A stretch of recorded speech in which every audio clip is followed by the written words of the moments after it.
Excuse me. So, if you're just joining in, welcome to the show here.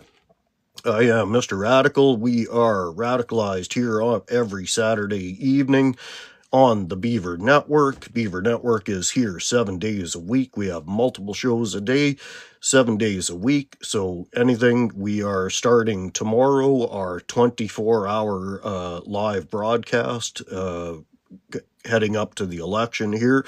So definitely tune in and catch us here on Beaver Network for our 24-hour live. That'll be starting tomorrow. Welcome to the show, everybody. If you're just joining in, I am Mr. Radical. The show is Radicalized here on the Beaver Network. And I mean, what else can we talk about here in Canada today other than the election? Lisa Cream Soda, welcome to the show. Now, as always, Beaver Network is about knowledge through discourse. It is operated by the people for the people, and that's what we do here. It is about getting people a chance to talk. The only way that happens is if everybody gets a chance to speak uninterrupted. If you're invited up to the box, please keep that in mind, that we keep it respectful. As soon as it devolves into any type of name calling or threats or insults, you'll simply be asked to leave. What we want to do is open up what discourse that we can on these topics, gets people's opinion. As always, if you are watching from somewhere other than North America, I would love when I put the boxes up if you could invite yourself up and get an international perspective on what people are seeing outside of Canada as we head toward an election here, and let us know what you think about Canada in general and your worries and concerns or ideas about the election coming up. So if you're not from North America, please invite yourself up to the box when I put them up here. And as I mentioned, what I'm hoping to have by phone is a quick phone conversation with our Green Party representative for our area here. It'll be kind of a last chance to hear before the election from another part of one of our parties. Last week we had the Liberal representative from our area on here. So Reggie, and thanks again, Reggie, we had him on for 2 nights.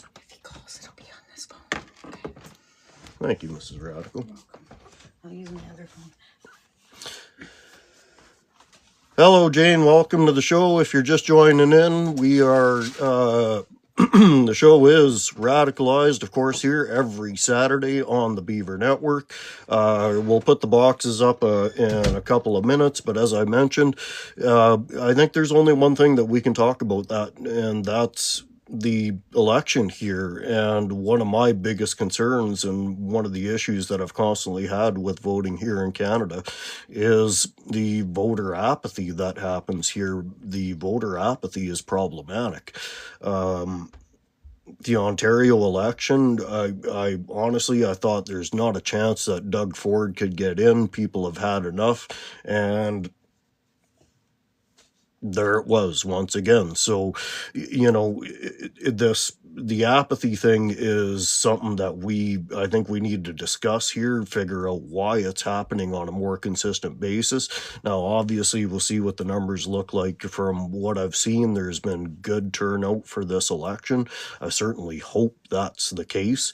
So if you're just joining in, welcome. It's 6 o'clock now, so we'll just start the show off here. Welcome to the show. The show is Radicalized. I am your host, Mr. Radical, here on the Beaver Network. I am here every Saturday at 6 o'clock Mountain, 8 o'clock Eastern. I'm hoping that if you're joining in and watching the show, if you are not from North America, I would love if you invite yourself into the box here when we put them up. And I'd love to get an international perspective. As most Canadians know, we are heading into an election here in the next 2 days, and it's going to be what it's going to be. So, but as always, voter apathy is something that concerns me. I went and voted. The The whole family went out and voted. We made sure that we did it, reasonably early to avoid the rush. But even when we went, it looked like there was a good amount of people filtering in and out. So I hope that's the case. So if you're just joining in, welcome to the show. If you'll just give me a minute to do a little bit of maintenance here for the site.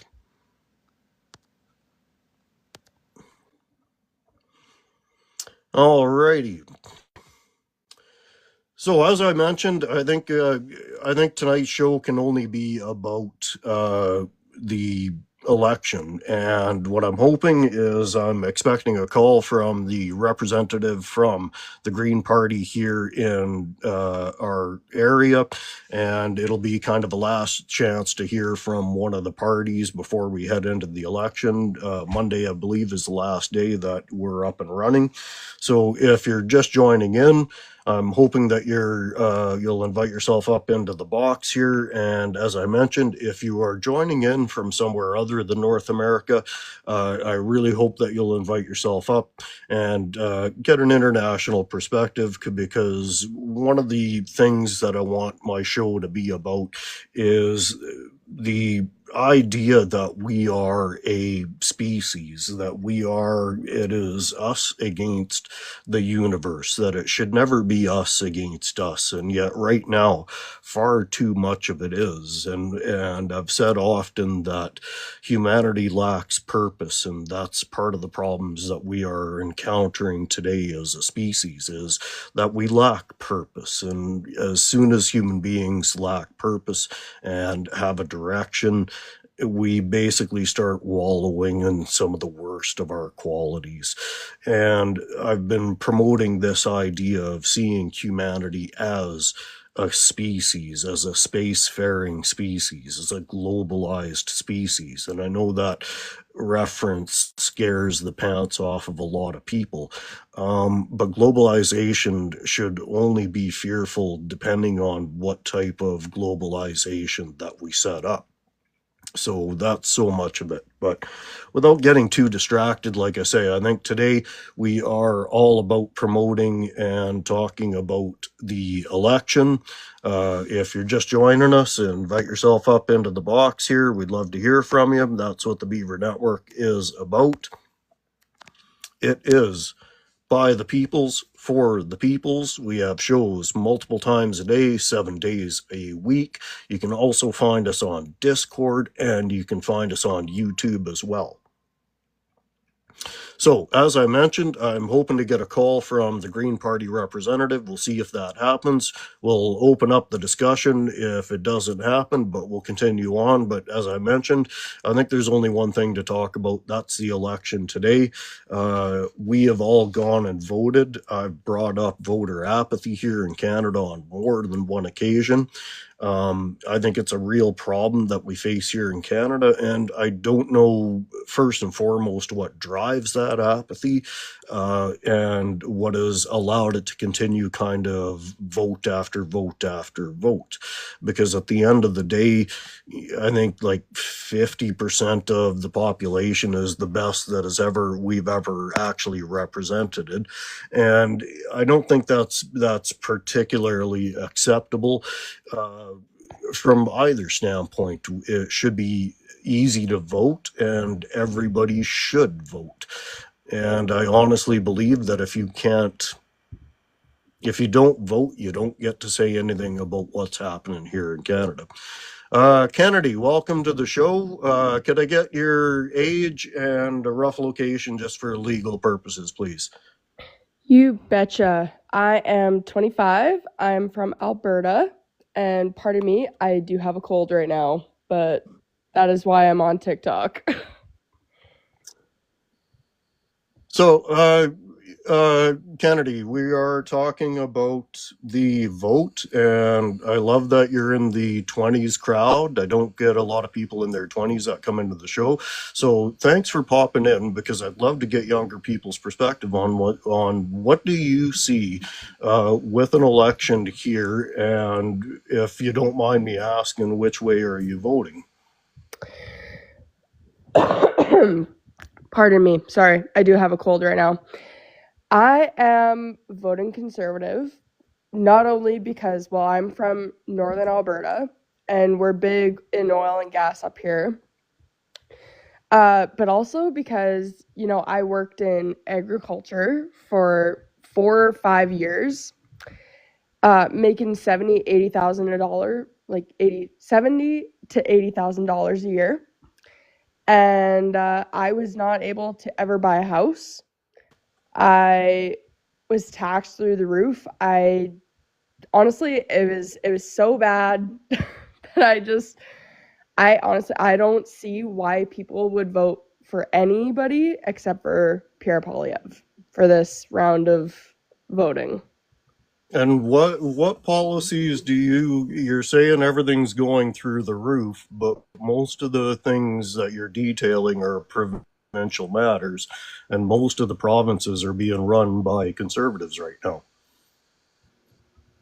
Most of the provinces are being run by conservatives, except for Alberta has a conservative government, and that's at this point that's the only province that I can see that is run by conservative government. What is Saskatchewan? Is Saskatchewan NDP or is it conservative? Saskatchewan's conservative under Mo as well. Under Mo, and right now Manitoba is under an NDP. Okay, maybe I should ask you a more direct question.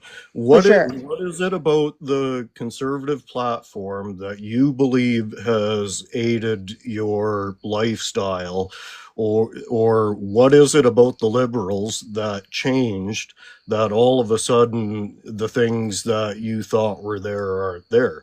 What was it that changed? Because from my perspective, your general taxation rate, especially now with the carbon tax off, your taxation rate from the feds has actually gone down over the last 10 years. Well, no, except because under Carney, yeah, he got rid of the carbon tax, the consumer carbon tax, but he didn't delete it. He only put it down to zero. He can still raise it. He didn't destroy the carbon tax, the consumer carbon tax. I work in the agricultural industry and I work in the oil and gas industry. And for those guys, especially farmers, that hits them so hard. It hits them so hard, especially for buying gas, which takes money to buy the fuel, to harvest the fields, to make money. All of that stuff costs money. And with the consumer carbon tax, like that was a liberal thing. I Okay, know a lot of people. Pardon? Kennedy, you do understand that it was the conservative government that originally put the carbon tax in, right? Yeah, I've heard that. I've So, heard that. Except, why would it continue to rise when Canadians struggle? Canadians have been struggling for 10 plus years. I've been struggling for 10 plus okay. years. I'm 25. Okay, but again, I'm asking you, why is it that, okay, so why is it that what you pay in taxes is the only place that you are measuring success? Because I notice when I talk to conservatives, one of the things you guys don't mind going to the store and getting bent over by a corporation to pay for a single use product. But when it comes to paying for taxes, like things like your roads and your hospital and education and all of these things, that's the only place that someone like you focuses where their money is going. Well, that's where you're wrong. I don't mind not having plastic garbage bags or stuff like that, you know? Uh, But what about roads? What about police? What about healthcare? What about stable economies that you can run and operate a business? What about Are all of you these things? seriously trying to say that we have a fully funded police force, great roads, and a stable economy with a liberal government?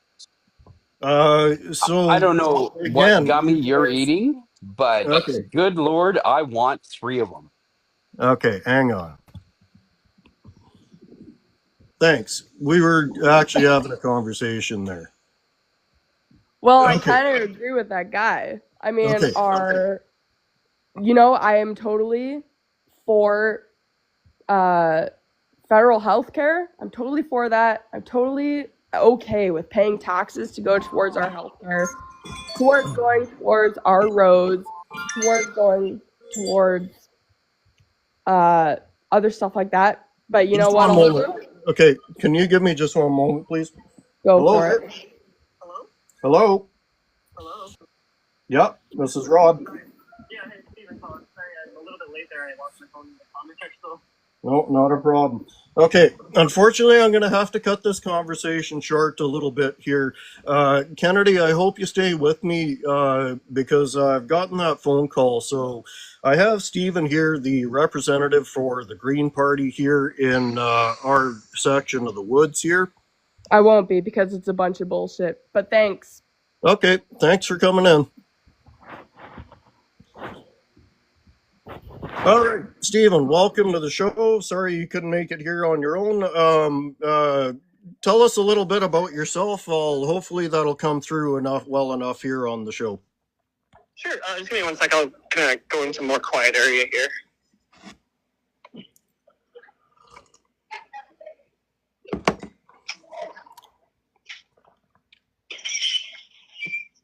All right, we good? Yep. Okay. What do you want to know about, I guess, why I'm running, where I'm from? Start right from your name and go from there. All right. So my name is Stephen Mathioli. I'm from Fernie, BC, born and raised. I joined the Green Party 10 years ago when I was about 19, 20. And I've been working with them through Calgary and now in BC as well. I worked on probably like 12 federal and provincial campaigns over the years. And when I moved back home, I decided to put my hat in the ring this time around to represent my home community and my home riding. I am very passionate about electoral reform. It's something that other parties refuse to talk about for some reason, but it's something that I'm not going to give up on, and I'm going to keep bringing it up to them. I am a yoga instructor part-time and grocery store manager full-time. And I genuinely love the Green Party. I think they are one of the best parties that we have. They respect democracy, and they're not afraid to give people more power on the ballots. And I think that is the kind of leadership that we need right now. Okay. I'm just going to pause you for a second there, Stephen. I'm just going to ask if somebody could mention in the comments, is that coming through clear enough to hear? If someone could just mention in the comments, are you hearing him okay? Okay, excellent. Yeah, they're hearing you pretty well, so excellent. So what I'm going to do is I am going to invite a couple more people into the box here. I ask that you remain respectful here. If you could turn your microphone off here, and we'll get a few more questions thrown at Stephen here. Now, Stephen, you mentioned the Green Party. What was it initially about the Green Party that attracted you there? So there's a lot of things about the Greens that I enjoy and I appreciate and admire about them, but the big thing that drew me to them is their no whipping policy. They had enough balls to actually put that into their platform and into their policy, and no other party in Parliament has done that, and I just respect them so much for allowing us and our MPs to have the capacity to vote how our communities want us to vote and not how party leaders want. Right. Now, obviously, the federal election is here. What's kind of the Green Party's stance with this election? How many are you expecting to gain ground in this election as far as the party itself is concerned? I mean, we're always expecting or trying to gain ground. This is one of the hardest elections we've had in a long time, and as you've seen on TV, it's not necessarily going in our way. We didn't get our leader on the TV debate because of some other reasons that I understand why. It's just frustrating. But we're always trying to make grounds. We're running a lot of really good candidates. We're running Paul Manley back in the Nanaimo Ladysmith, and he's proven that he can win that riding before, and I'm hoping he can do it again. Excellent. Well, what about our area, the Fernie area? Obviously, Fernie, we talk about mining, we talk about forestry. How does the Green Party, and yourself in particular with that riding, how do we equate all of the equations where we take care of our environment without stifling corporate interest, without stifling advancement, and without stifling income? Well, unfortunately, the IPCC has set out clear rules of what needs to be done, and that is just not favorable to corporations. We need to, unfortunately, stop approving pipelines. The more pipelines we approve and the more oil and gas projects we approve, it only increases our emissions. Unfortunately, the liberals and the conservatives think that they can have their cake and eat it too, and it's proven not to work, unfortunately. We need sincerity. We need to say, if you're going to reduce emissions, this is what you're going to do. You're going to do it by the book and by the science. Instead of pandering to all parties and trying to get all people's votes and then delivering nothing. Okay, so I'm gonna put it out there because if somebody from Alberta hears this, they're gonna go, "You're trying to stifle our product and you're trying to cut Alberta off." What's the answer involved here? We're not trying to cut Alberta off at all. If anything, I think it's frustrating because I see conservatives and liberals approving all these oil and gas projects, trying to approve, pipelines to Texas where our product is refined through a Texas refinery and then shipped out and we get a fraction of the cost back. That's not a good deal for Canadians, and it's not a good deal for the environment either. There are better ways of doing things, and we need to start working towards that. In British Columbia, too, especially, we've made some fantastic strides when it comes to geothermal stuff and other more renewable kinds of energy. And I think that is definitely the path we need to be going. But it's not going to go easy, and it's going to come with a lot of convincing, unfortunately. Alrighty. Now, what's your plan for winning your election and your riding? What are you kind of bringing to the table as sort of the mainstay of your platform? Well, when I signed on with the Greens, I told them that I was going to be a part-time candidate, and I told them that I'm not going to be the kind of politician who divides us and casts blame on other people. When I met the Conservative and the New Democrat and Liberal candidates, I found them all to be very respectful and very common sense, for lack of a better word. We all seem to agree on a lot of basic things, and we all really want to put Canada first. And I was honestly thrilled to see a group of people with such diverse views having this unified goal of putting the people of Columbia, Kootenay, Southern Rockies first. And that's a remarkable thing in this tumultuous time of politics. I'm also the only one on the stage who keeps pushing for electoral reform. I'm not going to let that broken promise go. I am completely fixated on solving that problem because I know it can be done. All of our allied nations in the Commonwealth Kingdom have ditched the first past the post system, except for us. The first past the post system was never intended to work with this many parties, and we need to come up with a better way to do it. Yep. Now, something that I discussed at the start of the show is something that's always concerned me about our politics, just in general across the board, and that's voter apathy. From a party standpoint, how do you view the issue of voter apathy? Voter apathy is honestly a bit of a plague. As we've seen in the Ontario provincial election, only 30% of Ontario's population voted, and that is a travesty. People should be allowed to take out time off work to come and vote. It's their civic duty, and it honestly is for the betterment of our country. What another problem is, though, is we're not educated enough on what the parties represent, whether it's based on lack of marketing, lack of knowledge, or just lack of interest. We need to get people more excited about our politics, and unfortunately, it's sad that Donald Trump is what's getting us to that point. Well, I can't disagree with you there. That's obviously a topic for another day there. Now, as far as our area, we are very close to the border, so what we kind of have going on here always has some reflection of what's happening down south.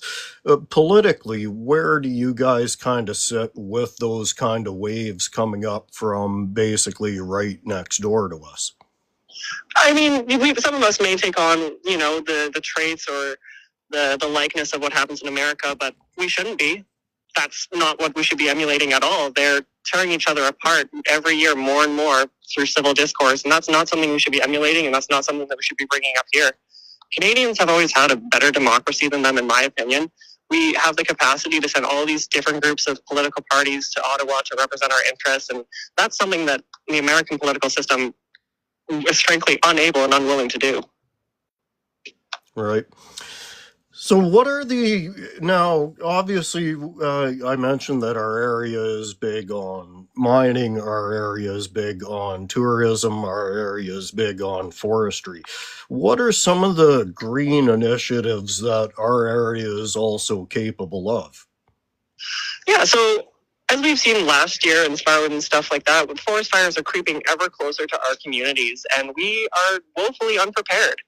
We need to train our local communities and people within our local communities to be emergency responders and firefighters for those responses. We don't have the time to ship people in from Australia, Africa, and Brazil and across the globe to help fight our fires. We need to train Canadians on what we need to do to prevent forest fires from reaching our communities.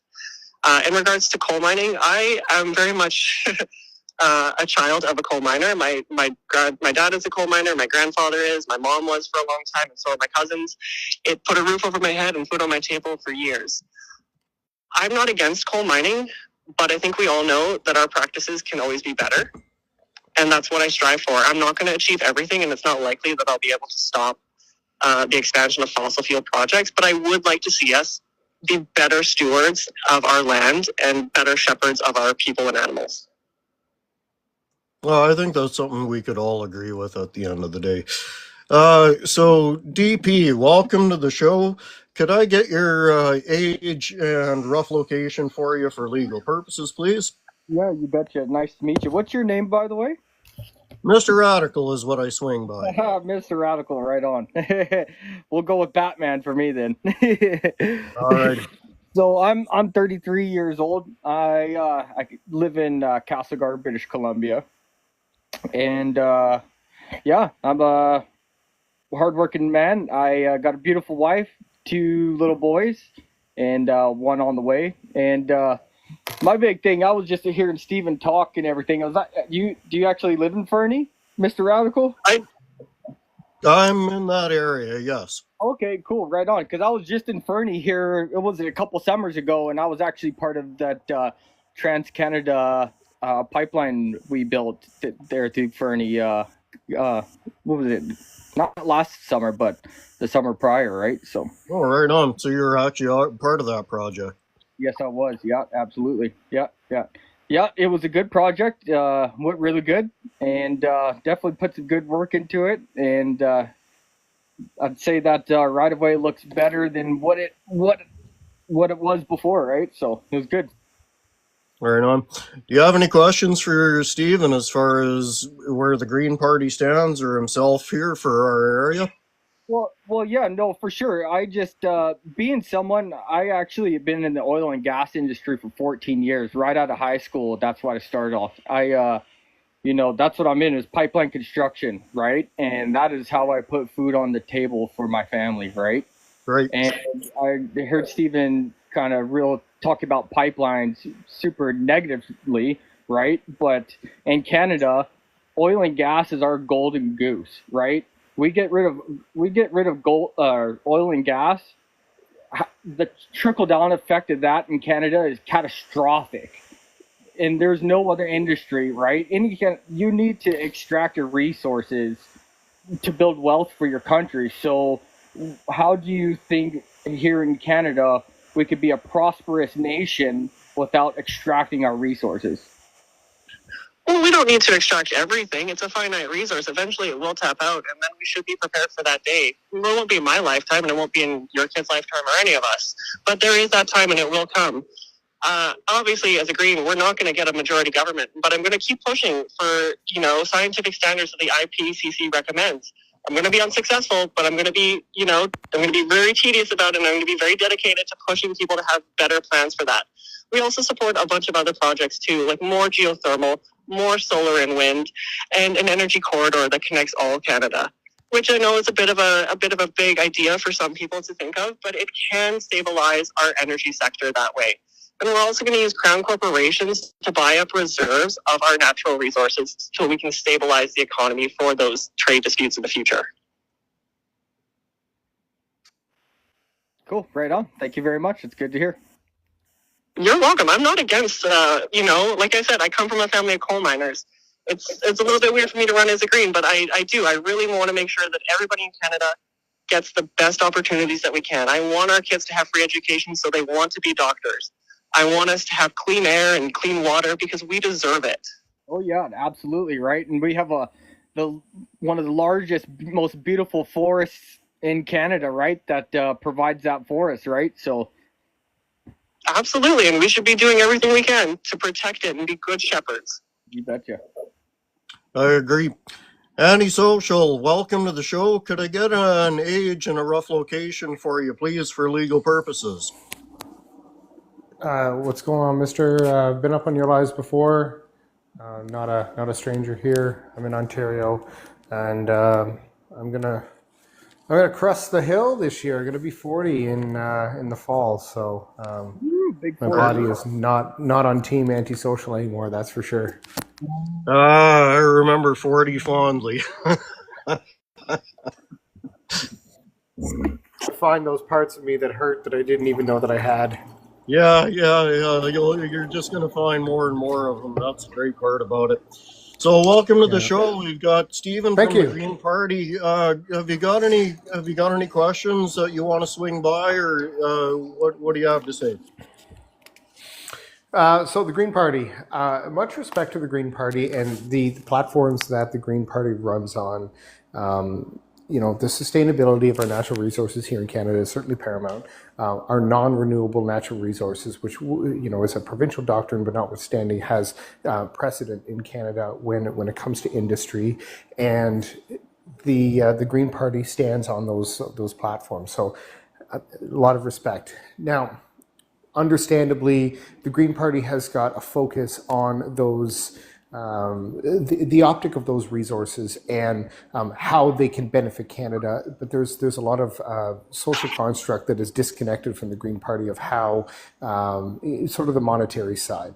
So my question is, if the Green Party was elected in Canada, given the current climate that we're currently facing, both economically and even the challenges to our sovereignty, with the focus that the Green Party has on, clean air and clean water and stuff like that, how could the Green Party be,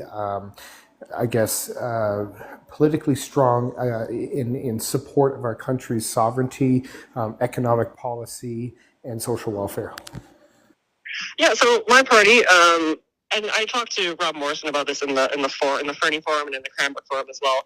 Previous Conservative leader Erin O'Toole proposed the idea of CANZUK, and now that we've seen the second term of Donald Trump, ideas like CANZUK and other trading agreements with smaller like-minded nations is becoming more viable, and it will be something we're going to look at going forward because it'll create new trading partners that are not going to, back out for next to nothing or, pull out for whatever petty reason. We need good, reliable trading partners so we can keep a consistent a trade agreement going.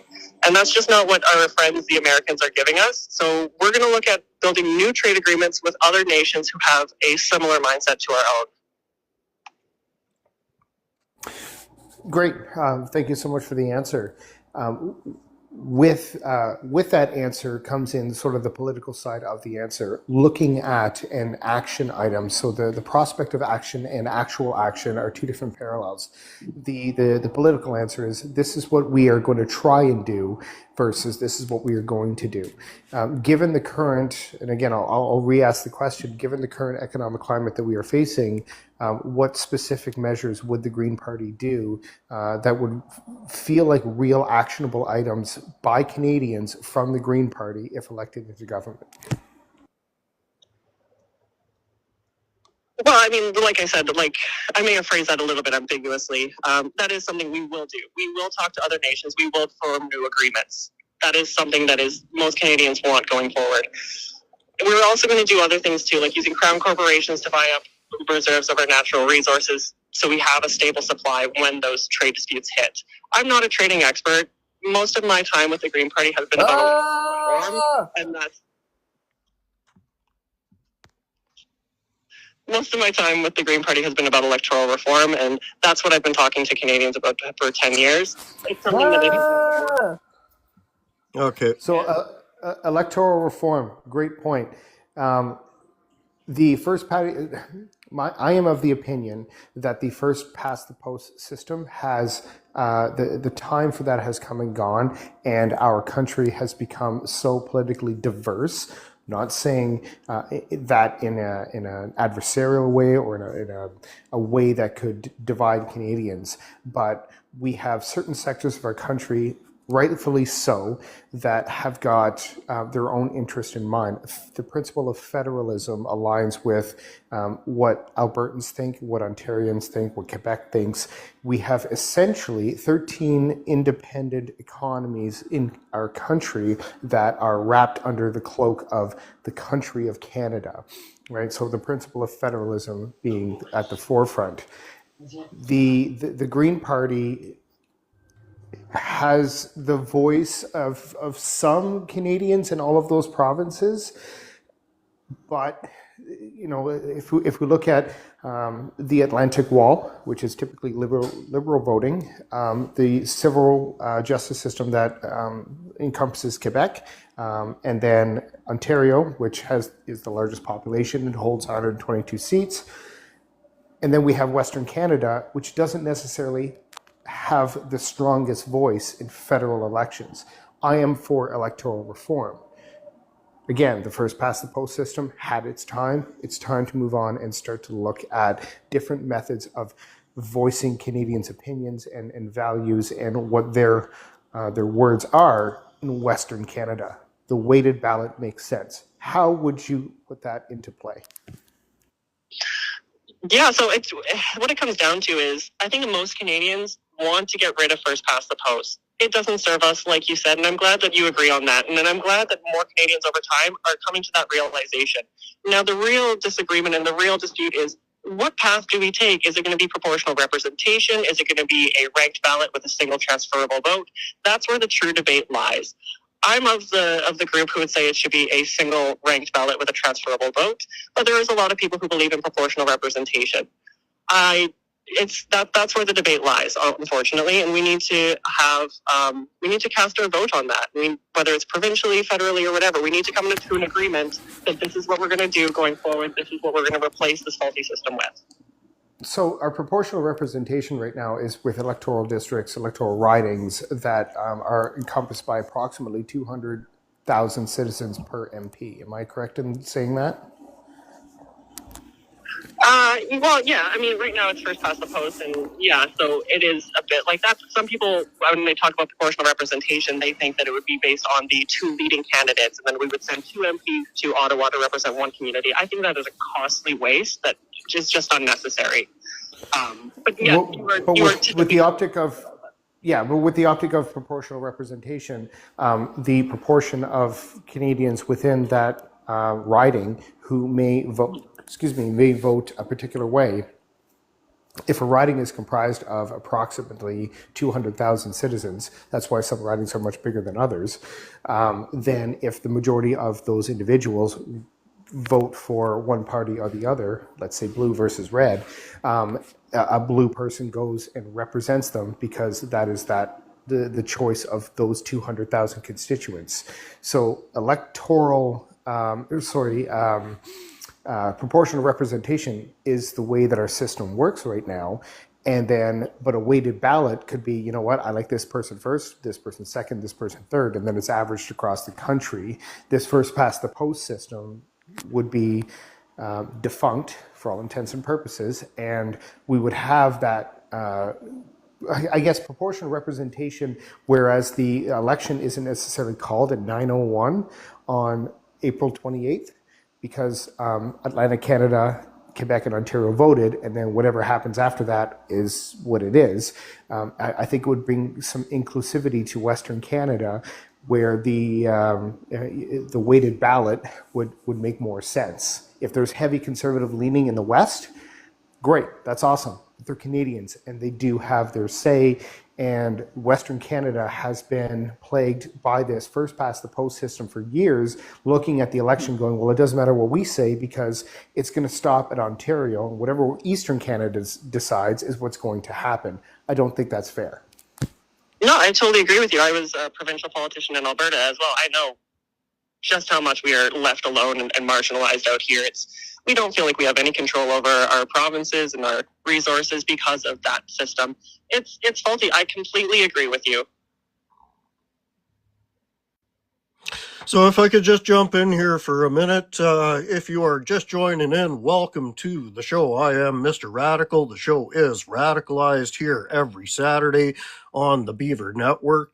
The Beaver Network is here 7 days a week, multiple times a day. You can catch us on Discord. You can also catch us on YouTube. And I want to welcome to the show one of the originators of Beaver Network, Mrs. Radical. Hello, how are you this evening? Great. What a great candidate. Thanks for joining us. I really appreciate it. I love the Green Party and everything it stands for. And right now, I'm always excited because the Green Party are kingmakers. Well, thanks for saying that. Yeah, I'm really excited to represent the community. I care a lot about, fixing things for Canadians and making sure that our kids have everything that we need in the future, free education and clean water and clean air. I care a lot, and I think all the Greens care a lot. So I'm glad to have this opportunity. Thank you. You're welcome. And in our neck of the wood, it's so very important to think that way when we talk about the 51st state and Trump and the conversations he's had about water and turning the tap. That affects our area directly. What do you think about that? It's manipulation. It's full-on manipulation. They're trying to again control us in one way or another. And I unfortunately, when it comes to Donald Trump, he is a complete wild card that we can't really come up with a solution on because we don't know what he's going to do tomorrow. He flip-flops rapidly. Yeah, he definitely does. He definitely resembles a pancake. I love that you called him a pancake. But I mean, he would need to be the pancake would need to be orange. I don't know if we can find that, but I'm sorry, Mr. Radical. I forget the name of the Green Party. Stephen. Okay, Stephen. Yep. Thank you.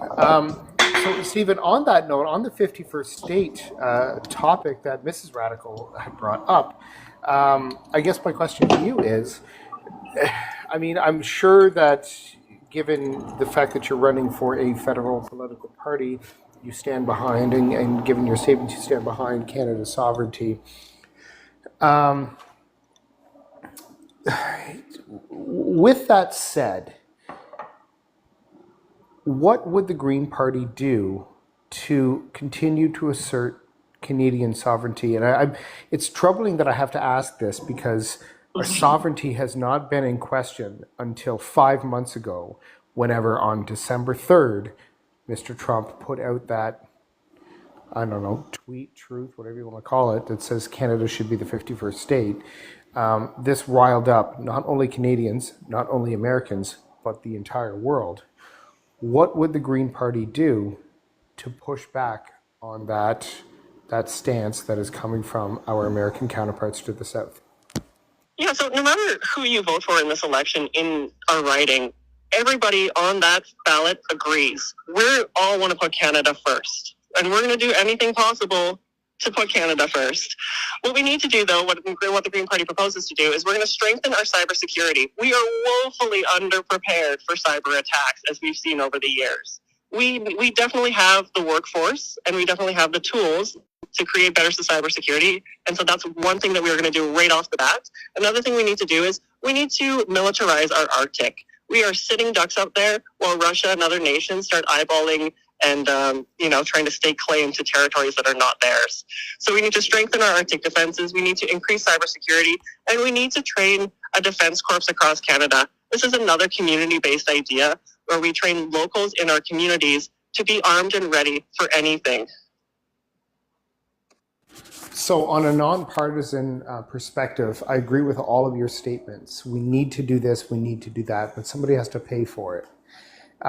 Canada's economy tips in at about $2.3 trillion a year GDP, and we have some very strong social measures that help Canadians.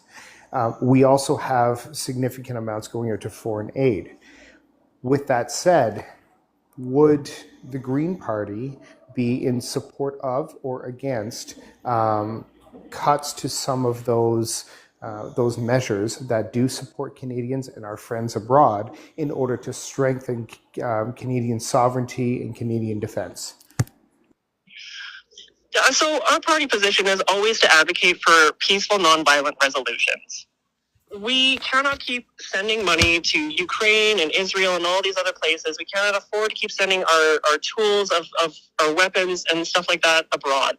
We have defunded our military and put ourselves in a position where we cannot properly defend ourselves because of our over charity. I want everybody to have the freedom and opportunity to defend their lands, but if it comes at a cost to Canadians, that's just not a cost I'm willing to foot.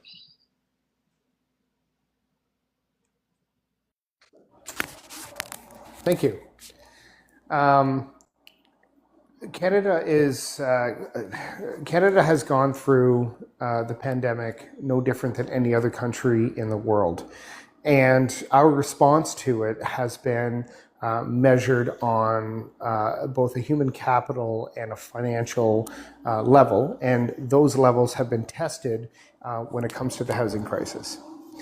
So if we talk about the housing crisis, what would the Green Party do measurably that would have a strong fundamental response that Canadians could see actionable to support Canadians in affordability specifically? I'm not going to talk about affordability in general with like inflation and whatnot, but affordability specifically with housing and the social structure that comes with housing securement and the social constructs that come with being able to have that security. What would the Green Party do? Yeah, so I'm just going to say that this is probably going to be my last question. I got some people flagging me down right now. But in our platform, we do have a plan, and I will be straight up front about this. We all know it to be true. We have fantastic labor workers. We have fantastic construction workers. We have the resources and the manpower to get it done. We just need politicians to have the will and desire to deliver affordable housing to communities across Canada. And they, for some reason, don't want to do that. It's a travesty. We need to define what affordable is as well. Previously in the past, affordability was 30% of your monthly income towards your rent or mortgage. And that was affordable back then. But throughout the past 10 years, it's not been that. I've been paying about 60 to 70% of my monthly wages for rent in this Trudeau economy. And that's not sustainable either. We pay $33 billion to oil and gas corporations in subsidies. We don't need to be giving them that much in subsidies. We can take that money and use it towards Canadians. It only costs about roughly $9 billion to give us universal basic income. Universal basic income guarantees there will constantly be money going into your account on a regular basis, aside from your regular wages. That will help Canadians make ends meet all the time. Thank you so much for your responses. Very insightful, and I certainly appreciate the engagement. Yeah, that was really good. I appreciate it. Well, thank you for the opportunity. I'm happy to talk to the people, and like I said, as a Green, we care a lot. We may not always say favorable things, but at the end of the day, we're always looking out for you and yours. Right on. Well, I appreciate the conversation, and host, thank you so much for the logistics of having that happen. I appreciate it. Thanks very much for coming in, Antisocial. So, Stephen, I'm guessing from that you're going to have to carry on with your day here. Yeah, sorry, I got my friends flagging me down here. Alrighty, always busy. Well, thank you, Stephen, for being on the show. Maybe we can have you on again as an actual guest. We'd love to do that instead of doing the phone thing. So maybe we can do this again at another time. Absolutely. You have my contact information. Excellent. Thank you so much. You have yourself a terrific day. And that is Stephen, the Green Party representative from Kootenay East here. Thanks very much for being on the show, Stephen. All right. Thank you. Have a good night. Bye-bye. Bye. Alrighty, so brought up some great points there. We'll just have a look here. So, Miss Radical, what did you think there?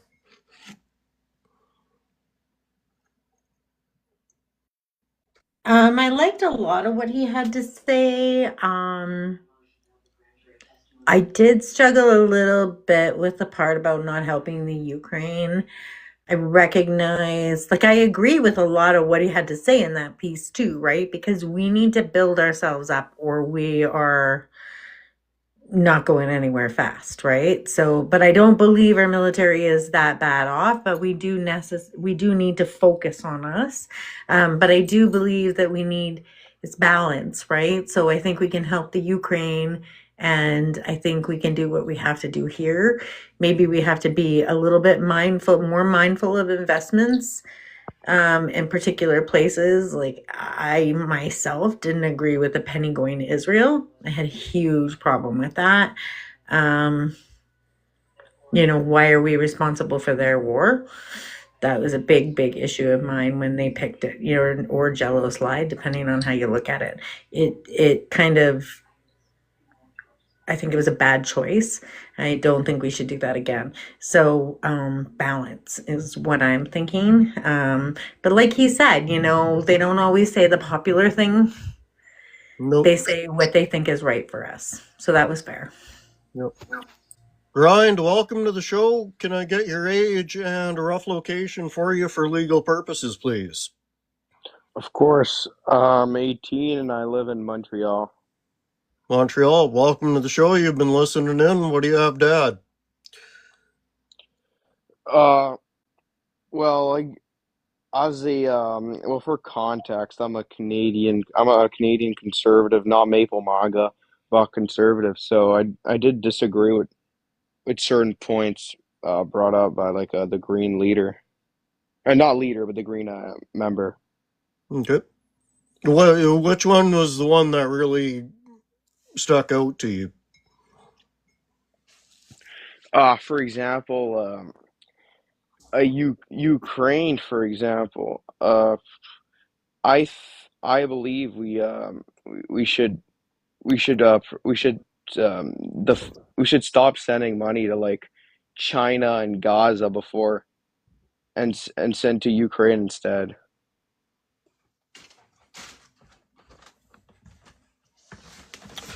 Well, I think this one's going to be a touchy subject, whatever I think way that we cover it.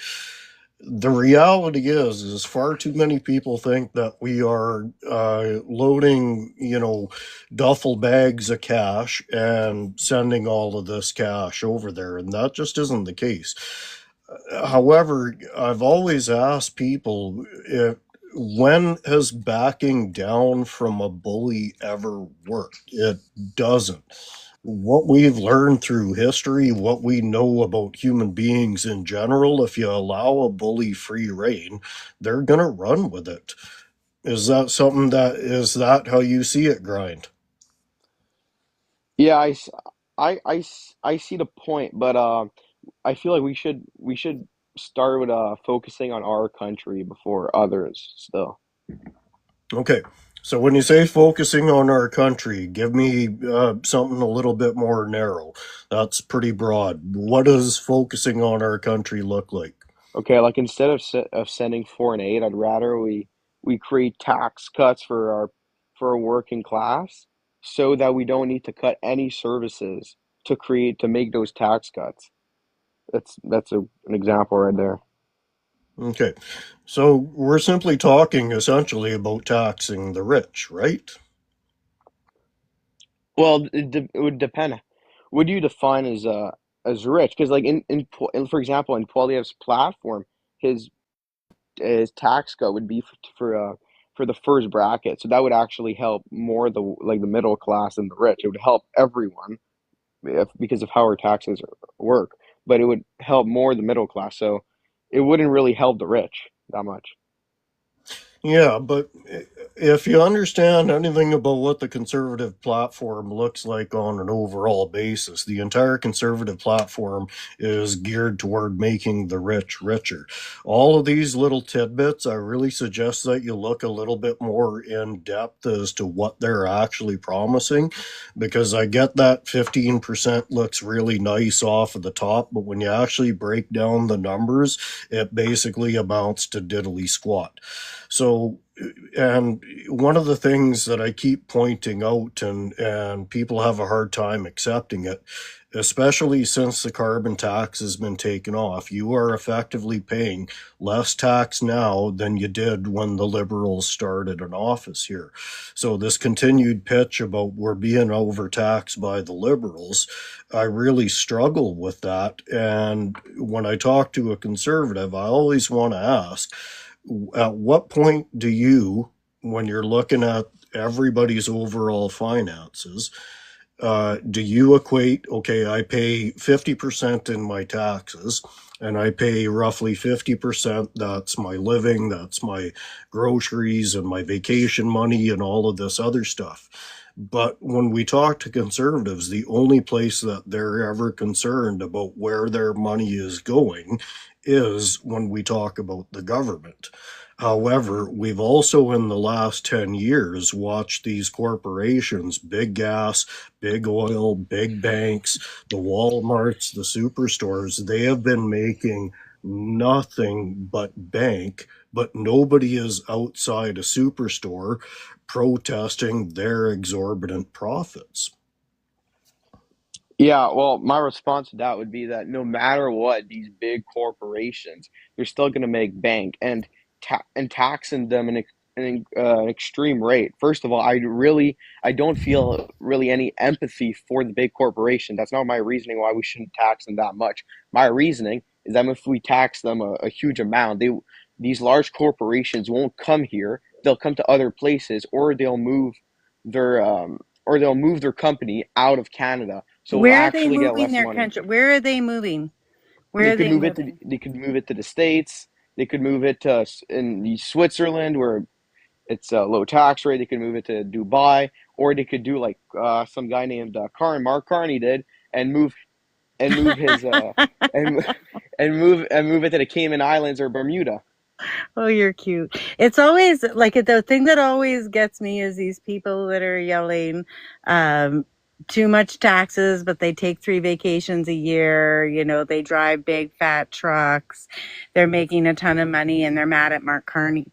And it's like, the thing is no different than the United States. First, it was Hillary Clinton, then it was Joe Biden, then it was Camilla. Like there's always going to be a boogeyman on the other side, and it's fear and it's rage and it's just this whole course of things.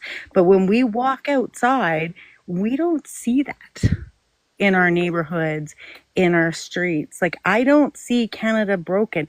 I see that we have problems in Canada that can certainly be fixed, tweaked, worked on. But as far as like Canada's broken and this comfort of like, we don't want corporations to pay taxes, which corporations have always paid No, taxes. I want them to That's pay how we taxes, grow. That's how but I mean, we all pay taxes.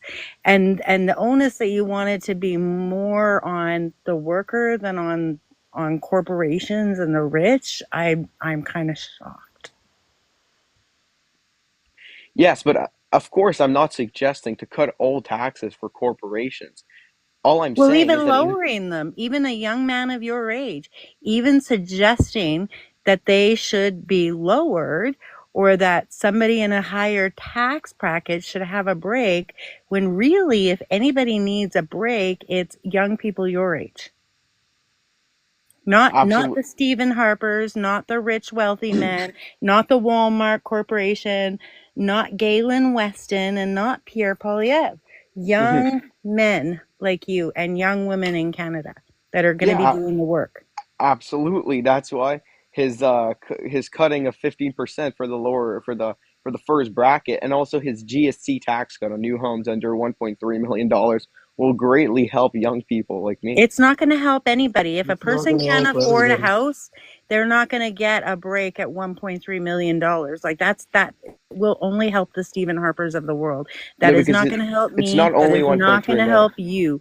That is going to help wealthy people. If you're at $1.3 million, you don't need a break. Well, it's not only 1.3. It's No, 1.3 you're and missing under. my point though. We're giving tax-free dollars away to people that are buying $1 million houses. Well, to be And I fair, submit to you, the only people again that deserve support right now in this housing market are people that are unhoused and our youth. Our youth, our young men and our young women need an opportunity to have hope and get into the housing market. Not a millionaire, not a billionaire, none of those people. They don't deserve to be able to put this in. So I get where you're saying like things are hard and we need a break, but then you're swinging real hard to the wealth.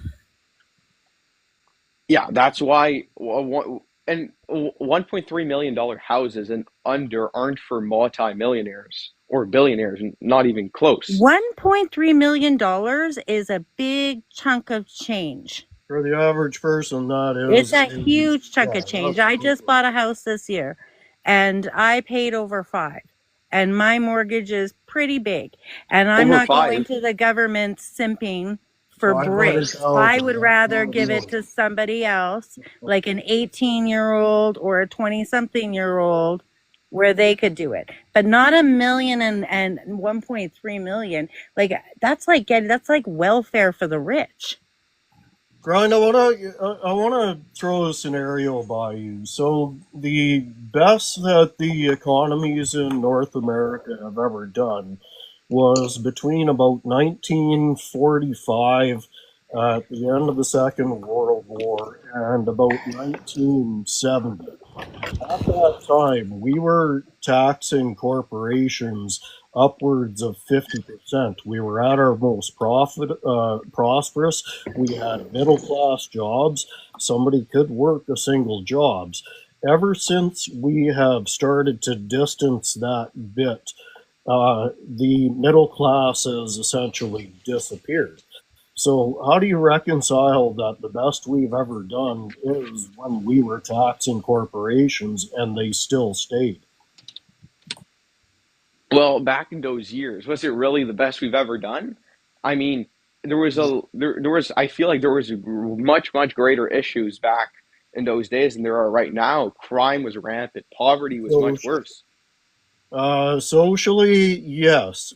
However, financially, as far as it was concerned, between up to about 1965, 1970, that was pretty much the best state that America and Canada have ever been in. Canada, not so much, but we were also affected by what was happening in the States. So, the best that we've ever done, and ever since that point, the gap between the rich and the poor has narrowed. And so let me ask you a question. You're the head of a multinational corporation, and your North American division, particularly Canada, they, after years of you funneling tax free dollars into lobbyists and things to keep the status quo as far as taxation, that's all failed. And now taxes are going up in Canada. That's going to make your corporation less profitable in Canada. You're still going to make a profit, but it's not going to be exorbitant. So, are you going to look at that and go, well, I'll take the pay cut, but we'll just continue operations. We'll just have to accept that our margin there is a little bit lower? Or are you going to look and go, yep, shut it all down? If we're not going to make 380% profit next year, shut the whole works down. Because that's essentially what you're saying is that if we tax the corporations, they're going to bail. Yeah, well, they're not going to shut it all down. They're gonna bail to another country like the ones I named earlier, like the states. So they no, they wouldn't just say, okay, then I'll take zero profit. Instead, they'll move it to another place so they can get even greater profit than if they So stayed in Canada. they're going to spend millions and millions of dollars shutting down facilities, laying people off, firing people, moving facilities, missing that profit for multiple years as you make that transition. How is that a feasibly responsible course of action for you as a corporation? Because you're basically saying, I'm going to take something that is already profitable and I'm going to spend millions and millions of dollars in the hope that it makes more profit on the other side. Are Well, your shareholders going to look at that plan and go, yeah, that's solid planning? yeah, well, it depends how large that corporation is. Actually, the larger it would be, the more it would make sense to take the short-term cut and move the company. So, t just increasing those taxes would like that would be It worse for didn't like work for very smaller well that'd be for worse for smaller Target. corporations. For It the didn't. large corporations, they wouldn't care if we raise the taxes, they just move. For the Yeah. middle to Yeah. smaller corporations, yeah, they'd be greatly affected. It The didn't work strategy, very well for yeah, Target, did it? no. Target Target went tried and that, moved, and and yeah, they're falling apart over there still. And also, how does it work for Galen Weston, who's a Canadian company, and he's already got basic. The thing is, I don't buy that thought. Only first of all, it doesn't work for Galen, who's got a corner of the market in Canada, to go up against the United States. Then the other part is, if they were all going to have left, they would have left with a carbon tax. They would have been out the door with a carbon tax passed and gone. And they didn't. They stayed here for 9 years. And they stayed here for 9 years because there's a market here. hmm Well, another thing that they can do if they're not going to move, they can just increase their prices on They already consumers. have. Yeah, That's not new. they They can. already have. Yeah, exactly. So then they can increase if you tax them more, they're just going to increase it more. So when you tax a large corporation, that cost gets passed down to the consumers instead of them taking less money. They'll decide the consumers will just have to pay more. So you're basically taxing the consumers when you Welcome to tax the end stage corporations. capitalism. yeah, Exactly. but that's basically what you continuously pitch for the corporations instead of going, why do these guys constantly get away with this shit that they feel that they can constantly hold us hostage by not paying taxes? Because that's just how capitalism is. You got a choice. You got communism or capitalism. Capital No, no, no, no, no, no, no. there's pros and wait. Just give me two Are you seconds. saying there's nothing in between? Yeah, I mean there is some stuff in between, but look, here's the thing with capitalism. You're gonna have to be capitalist because the cons of capitalism is that the rich will just get richer, right? And but the cons of communism would be to pew millions of people. So you know the choice I'm taking. I'd rather the rich get richer. That's why I go with capitalism. Okay, how does communism, a particular political financial belief, automatically equate to millions of unalivings? Well, if we look at multiple examples in history, such as Stalin, uh, Stalin was not a communist, dude. Stalin was an authoritarian dictator. Like, absolutely, and a communist too. No. No. Okay, so True, I'm going to get you on the show today, and then Clark, I'll get to you right away. True, welcome to the show. Can I get your age and a rough location for legal purposes, please? I am 49. I am living in the southern interior of British Columbia, actually central interior. Welcome to the show. You've been listening in. What do you have to say about all this? Well, I hear so much misinformation going on, but that's not. I actually, when I first tuned in, I just caught the end of what the Green candidate was saying, and I wanted to say that my cousin is actually leads. He's a major in the military here. He leads disaster relief through the reserves in Alberta, and Right. he was saying that a lot of their equipment, like 90%, anything modern, has basically been sent over to the Ukraine, and they're stuck primarily with World War II era equipment, and most of it's in the shop all the time because it's just so worn down and worn out. So yeah, we do need to heavily be investing in our military and improving our capability on that end of things. It's a disaster, and of course, recruitment is way down. So yeah, that was just a little bit I wanted to put in there. And in the meantime, I'm just listening. But yeah, this other fellow, he's there's a lot of misinformation. He needs to do some research, serious research, and I'll just leave it at that for now. All right, true. Thanks for chiming in. Clark, welcome to the show. Got to throw the same thing at you. Could I get an age and a rough location for you, please, for legal purposes? Sure. 56 in Vancouver Island, British Columbia. Welcome to the show, Clark. What do you have to say about all this? Well, I actually just jumped in your live because I really enjoy your content, and was just kind of listening. And maybe I'll just reiterate what I seem to be hearing: that there's a lot of misinformation out there and disinformation.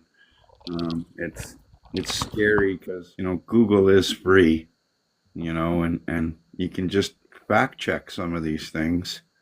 I mean, the latest PP BS is the liberals are going to tax your home equity, and I mean these are just blatant lies. I mean, just bull-faced lying, and I'm just shocked to see people just spoon feed it, like just eat it like it's cereal, man. It's scary. It actually is scary. I've lost friends because of the political atmosphere right now. Well, I think all of us, Clark. I think all of us would probably be agreeing with you from both sides of the equation. And I've talked about it often that we're at a point where no matter how many facts we throw at these people, no matter how much you bring to the table, no matter where you direct their attention for the truth, we're just at a point where those sorts of things don't matter. And the question always ends up is how do you break through that cycle of misinformation? Because uh, I'm hearing, and like, don't get me wrong, Grind, I totally get where you're coming from. As a young person looking around the world today, I absolutely get where you're coming from. Things don't look good. I absolutely fundamentally agree with you. I understand your frustration, but what I also understand is that a lot of what you're being told is just not factual information. And now, again, not to say that the left leaning side of things has the crown for perfection on anything. But at the end of the day, the left side of things continues to advance forward and to try and improve things. And that's where I have a fundamental issue with conservatism is that we are too engaged in the past, but let's not look at the past too closely either, because like I said, the most prosperous this country America has ever been was post-war. Massive industrialization, a massive middle class, all sorts of things going on in the economy. But we were also taxing corporations, and all of that money filtered back into the economy. And I've stated time after time after time again that the point of the Conservative Party, and more particularly the IDU, which is now the Conservative Party, is to dismantle these systems, because accessing the money that we enter into taxation is what the business community is trying to do. They know they've bled us dry. They know that. So, how do you continue as a corporation to continue to increase profits if the source that you're getting your profits from is empty? Well, you know what? They funnel all of that money into the government for taxation. If we just simply get rid of the taxation, we now have an avenue to enter that income back into our own pockets. That's what fundamentally this is all about. Yeah, but the conservatives won't cut any programs. They name They one have, program they want. okay, Guarantee they'll cut programs. Guaranteed. hang on, every grind. Every single time the conservatives have gotten into power, whether it's provincially or federally, for the last 30 years, the first thing they have gone after is social programs. Why would this time be different? Can I chime in? Yeah. I woke up this morning on my feed and there was a conservative pastor from the United States that is the almighty cheese monster um, worshiper.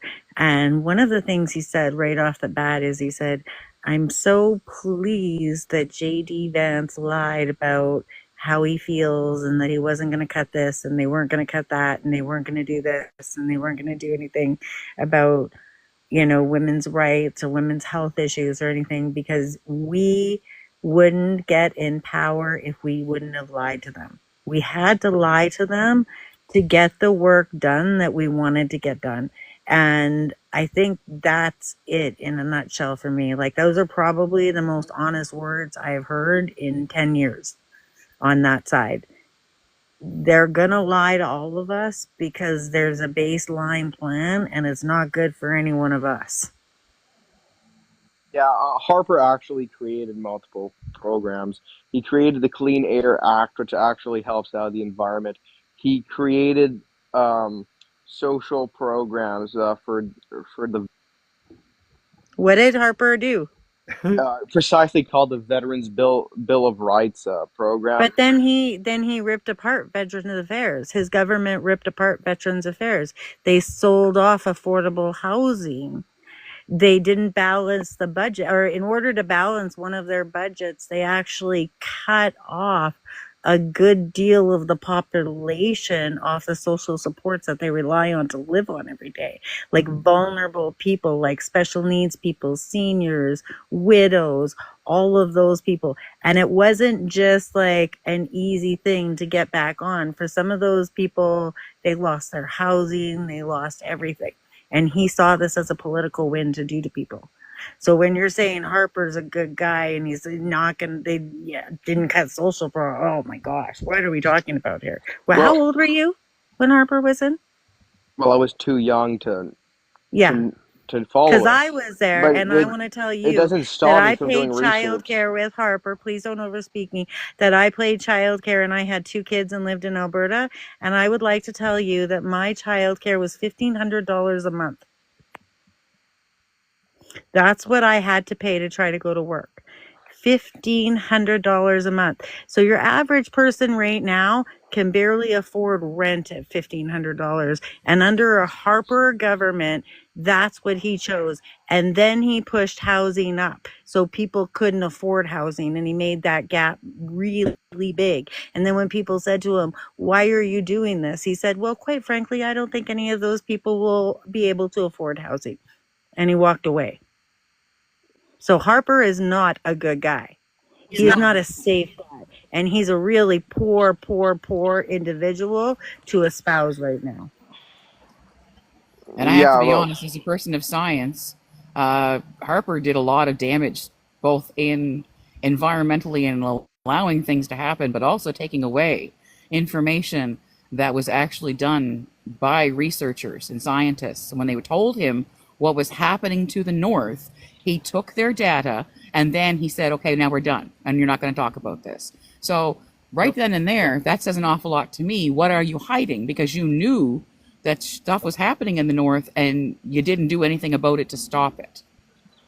So that goes back to those days. And my mother worked at the Bedford Institute of Oceanography and worked for these scientists. So yeah, those are things that Harper did, which were not good. Grind, how old are you again? I can't remember. 18. Yeah, that's the problem. It's not your age that's the problem. It's the young minds that are being influenced by this rhetoric and these. The conservatives don't care about the average Canadian. They don't care about Canada. Period. They look at they're trying to make it look like we're like America. We are separate from the American country. And the thing is, you don't understand our politics a little bit yet. because you're sitting here simping for the cons, and I'm not attacking you personally, but your views are harmful. Look, they're not going to take away social programs. Why is it right now that Danielle Smith, a conservative government in provincial, is just took away popsicles, ginger ale, and crackers from children fighting cancer? That's a program. That's a social program that helps them during that time that they need it. Okay, that along with that, and please, my dear, I'm not trying to tell you who to vote for. At the end of the day, it's your vote, your choice. But please, if you vote conservative, go for it. If you don't, great.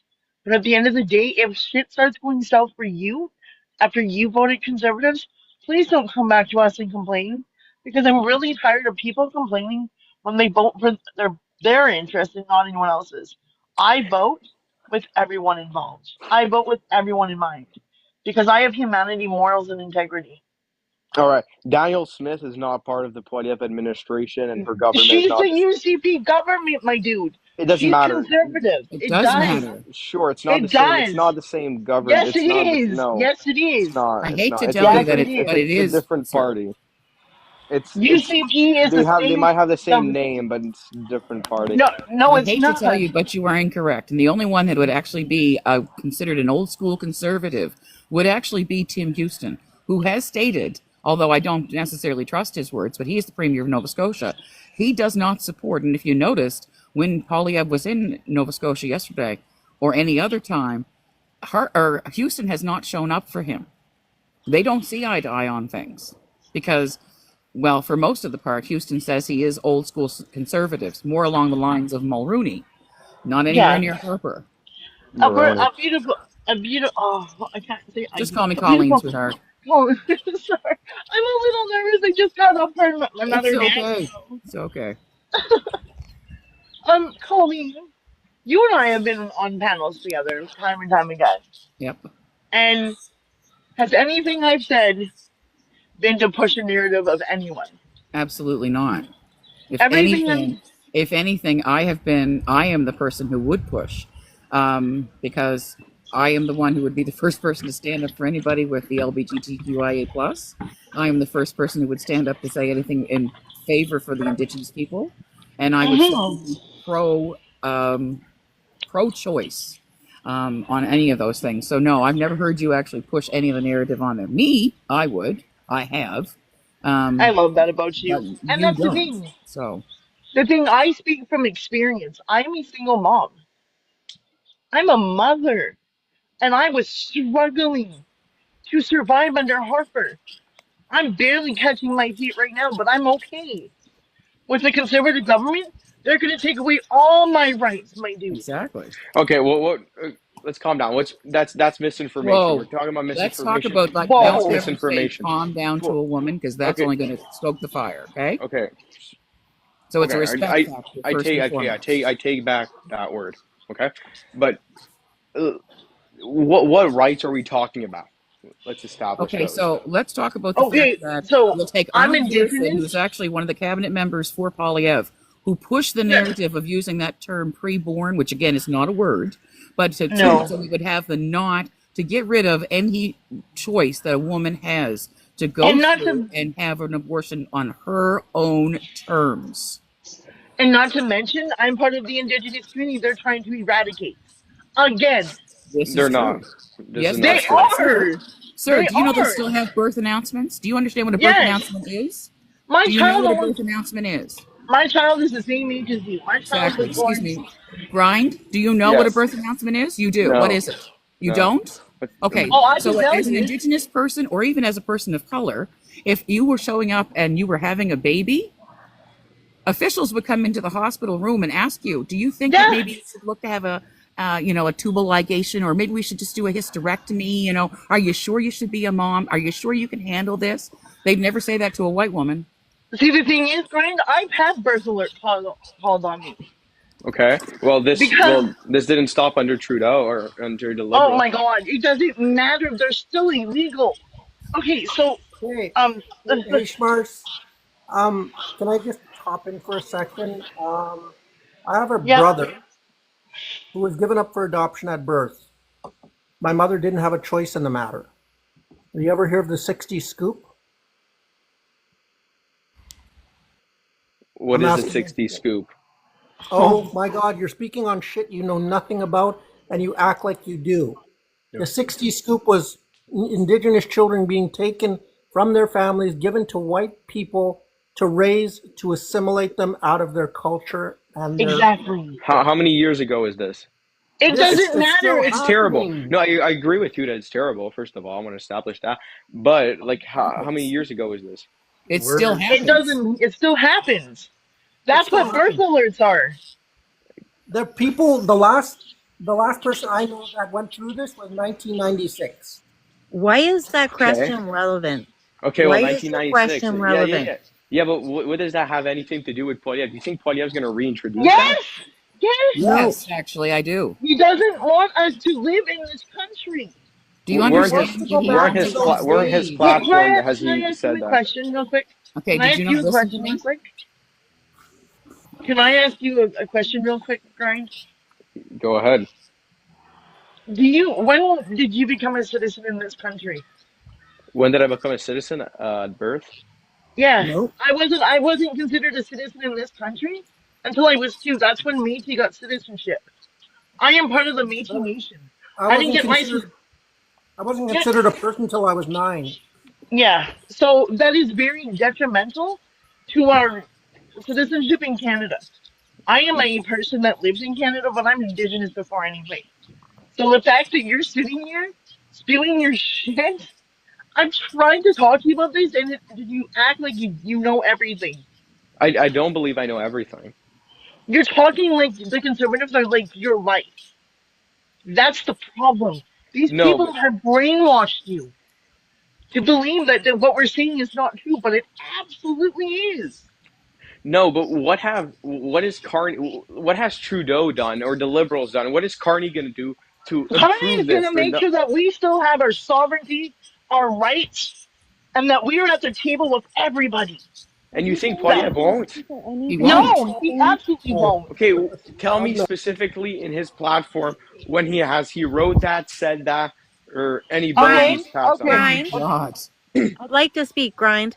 Have you paid any attention to what's happened in the United States right now? Absolutely, and this is what I saw in the United States. I saw the elected and extremists, right? And us, it's the same thing, but for the other side, we should elect we're gonna elect And the if centrist, the that's the center case, right why Poiliev instead of is the far left Carney. okay, Everybody knew there's Grind? a Is if that's the case, why is it that if he's an extremist, why is Pierre Polyev mimicking everything that he's doing? And Bro, all the way along since he's taken over, since the beginning of the convoy, and every move he's made, he has mimicked Trump. he Right down to his he looks. okay. Oh my God, he absolutely hasn't. Poiliev He is nothing Really? close to Trump. Poiliev really, personally dislikes Trump. His wow. Oh policies really, my of god. most of his seriously. Whoa. Wow. Okay, can I Carney Wake is say up, something? kid. closer to Trump. I'm not saying Wake No, up. he's Carney's not. Trump. No, he's Carney's not. No, closer he's to not. Trump No, than he's No, he's not. Poiliev. not. They're both multi-billionaires, Okay, elitists. okay, They okay, both okay, And okay. you Here's think the thing, Polyev isn't? unethically Ryan. moved their money without paying And taxes. Polyev isn't. Can One I at a say Didn't you time, say something? that guys. One he's at a got time. Brookfield investments there? Can I say something real quick, Colleen, after you? Because this is absolutely asinine. Trump Yeah. is a nepotism baby. He's a failed businessman. Carney holds a PhD and a bachelor's and a master's. He is a world-renowned economist. He has helped both Canada during 2008 and then got asked as a non-British citizen to go to Britain to help the Bank of the UK. He is going to give my rights to me and all the Indigenous people out here. He is going to do so much better for our country. And Paul Yeb is a failed politician with 2 bills that didn't get past the Supreme Court because they were unconstitutional to the Charter of Rights and Freedoms. Harper sold us out to China for 31 fucking years. I could go on and on and on what Paul Yeb hasn't done. Can you tell me anything in the 20 years that this politician has been in office? that was good for Canada. Please tell me I'm wrong.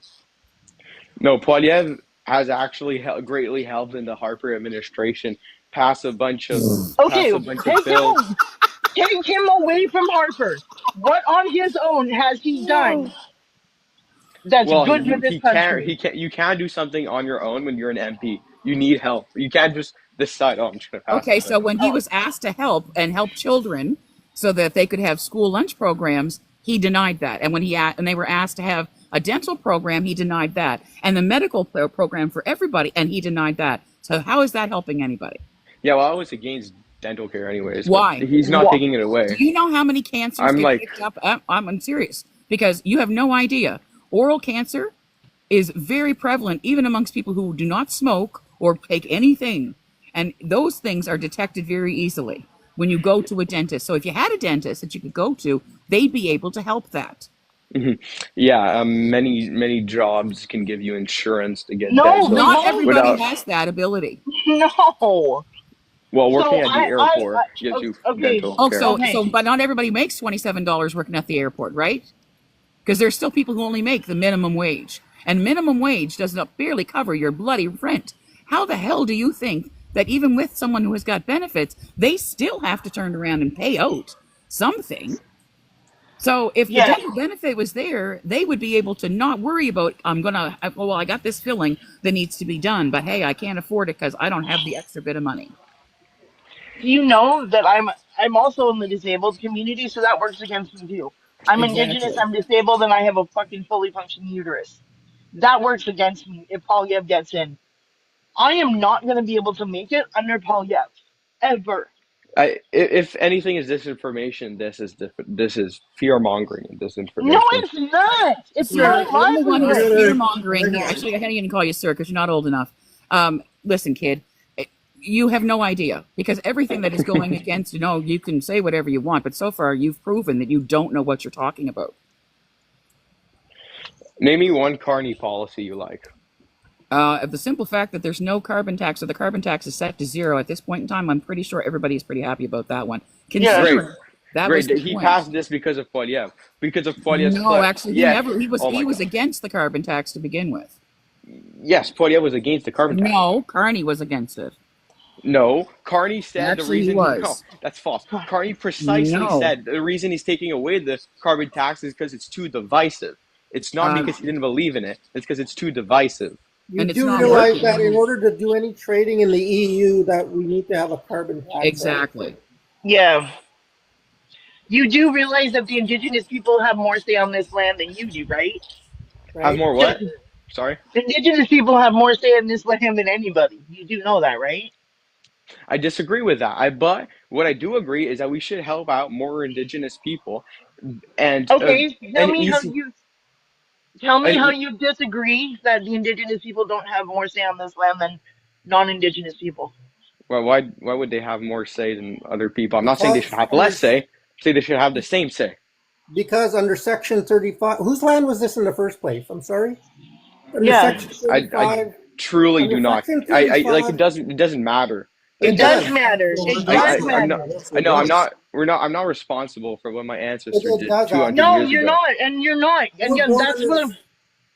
Okay, Okay, let me tell you something. Okay, the indigenous people and the non-indigenous people, like my friend here, Mr. Radical, we walk on two sides of the same treaty. We walk parallel. Okay, he takes care of his side of the treaty. I take care of my side, and that's how it's supposed to work. People yes, like, oh yeah, want to take away my side of the treaty.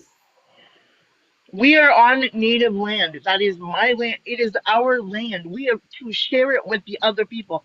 That was the proclamation that And was our set. and our rights are recognized under Section 35 of the Charter of Rights Yeah, I don't Yes, disagree that of you the have land. rights. Like I don't, you No, we we can't have have twist what I'm title. saying. We hold title to the the land land. under Yes, Section we 35. never seceded the land. It's unceded.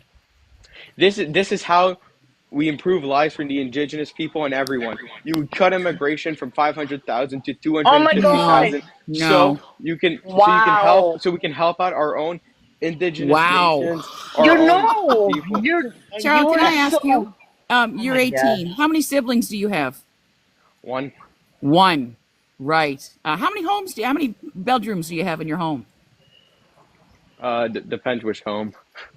It depends which home. Are you listening to yourself? Do you hear You the sound privilege? entitled.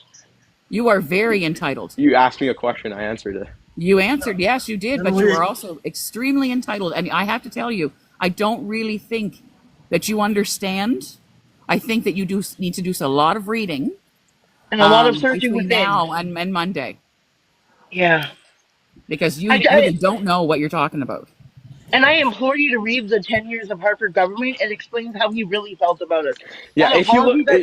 about the Harper government, if you look at how expensive homes were back in the Harper years, and you look at now, oh my God, in 2015 it skyrocketed. Crime was on Okay, its way crime down didn't during the go up. Harper Hey, years. Crime went Grind, up. hang on. I need to interrupt. Grind, I'm gonna cut you off here. I I'm really starting to think that you're not really who you say you are because every It's time not. somebody questions you about anything, the first thing out of your mouth is basically a conservative talking point.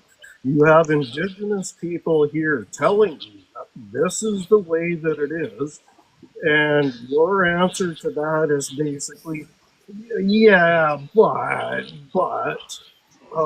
So when it comes across like that, it comes across basically with the privilege that you are just displaying right now.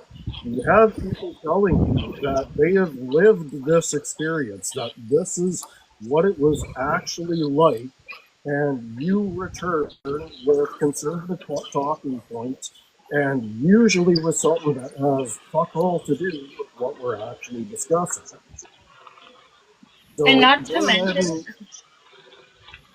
not to mention, Radical, the fact that he's just in here, oh, we don't have land rights. We have land stewardship. That's what it is. We were told that when it happened, we were told to share the land. Are I'm you sorry I'm laughing. laughing, sir? GP's in the comments saying that reserves get hands out on my tax Yeah, dollars. Yeah, I right. read that one. That's fucking rich. Sorry, That's I had to say wrong. hilarious. Oh, empowered knows shit. Okay, I know shit about what? I know more about this country than you do.